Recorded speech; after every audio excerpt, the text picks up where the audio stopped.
Iran సంచలన నిర్ణయం, అణు ఒప్పందంపై అమెరికాతో రాజీకి సిద్ధం. అమెరికా ఇరాన్ మధ్య అణు ఒప్పందంపై చర్చలు కొనసాగుతున్న వేళ కీలక పరిణామం చోటు చేసుకుంది. ఎట్టకేలకు అణు ఒప్పందంపై రాజీ కుదుర్చుకునేందుకు ఇరాన్ సిద్ధమైంది. అమెరికాతో న్యూక్లియర్ డీల్ కుదుర్చుకునేందుకు రెడీగా ఉన్నట్లు సంకేతం ఇచ్చింది ఇరాన్. కానీ తమ దేశంపై ఉన్న ఆంక్షలు ఎత్తివేయాలంటూ షరతు పెట్టింది. ఇరాన్ మంత్రి మాజిద్ తఖ్తా ఓ వార్తా సంస్థకు ఇచ్చిన ఇంటర్వ్యూలో ఈ విషయాన్ని వెల్లడించారు. అణు ఒప్పందం కుదుర్చుకునేందుకు అమెరికా కోర్టులోనే బంతి ఉందని మాజిద్ అన్నారు.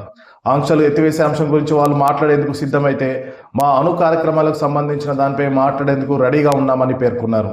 కానీ ఇరాన్పై ఉన్న అన్ని ఆంక్షలు ఎత్తివేయాలా లేదా పాక్షికంగానే రిలీఫ్ కోరుకుంటున్నారా అనేది ఆయన క్లారిటీగా చెప్పలేదు.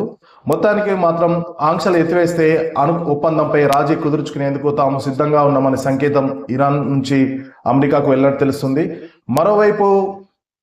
మరోవైపు ట్రంప్ ఇరాన్కు వార్నింగ్ మీద వార్నింగ్ ఇస్తూనే ఉన్నారు. ఇప్పుడు జరుగుతున్న చర్చల్లో ఇరాన్ ఒప్పందానికి రాకపోతే సైనిక చర్యలకు దిగుతామని ట్రంప్ హెచ్చరించారు. అణు కార్యక్రమానికి సంబంధించి ఇరు దేశాల మధ్య ఒమాన్ వేదికగా పరోక్ష చర్చలు జరుగుతున్నాయి. ఇవి సానుకూలంగానే ఉన్నాయని మాజిద్ తెలిపారు. త్వరలో రెండో రౌండ్ చర్చలు కూడా మొదలవుతాయని పేర్కొన్నారు. అయితే అమెరికా ఇరాన్పై ఆంక్షలు ఎత్తివేస్తుందా లేదా అనేది ప్రశ్నార్థకంగా ఉంది.